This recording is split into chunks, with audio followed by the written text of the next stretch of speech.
tentu tidak ada hambatan dalam pengertian berkaitan dengan konteks yang ada sekarang. Justru ini adalah momentum.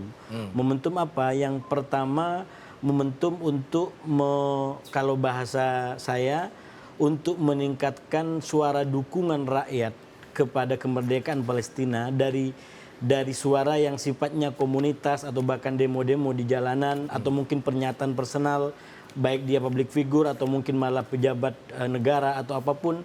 Tapi ini kita harapkan menjadi sebuah momen untuk meningkatkan levelnya dari yang tidak terorganisir menjadi sebuah sikap yang terorganisir, bahkan ternormakan secara jelas dalam bentuk katakan regulasi-regulasi yang itu bisa dirujuk, bisa dilihat eksistensinya. Nah, oleh karena itu sekali lagi pertemuan ini kita harapkan menjadi momen untuk peningkatan dukungan ini.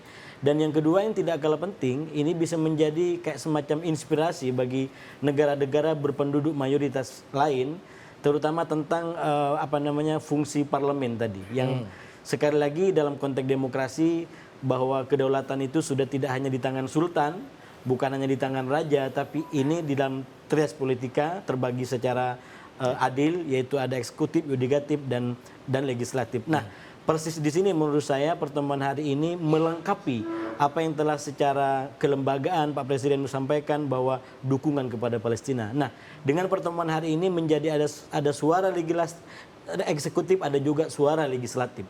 Bahwa dukungan kepada Palestina bukan hanya dukungan yang sifatnya statement dari sebuah kepala negara atau mungkin menteri atau bahkan pejabat negara, tapi ini juga mulai disampaikan oleh katakanlah wakil rakyat, ya, karena di Indonesia semuanya dipilih oleh rakyat, bukan hanya presiden, dan itu kelebihan demokrasi kita, Mas Sam.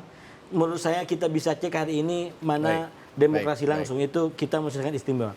Nah, oleh karena itu kembali kepada korelasi dengan pernyataan presiden, ini pengimbangan dari parlemen yang juga bersuara, dan kita harapkan sekali lagi di ujungnya menjadi sebuah regulasi yang memang sekali lagi menampakkan suara parlemen dan suara eksekutif dan yudikatif. Karena itulah kalau kita bicara undang-undang dan regulasi yang punya wewenang untuk mengusulkan sebuah harus peraturan. ada produknya seperti itu ya.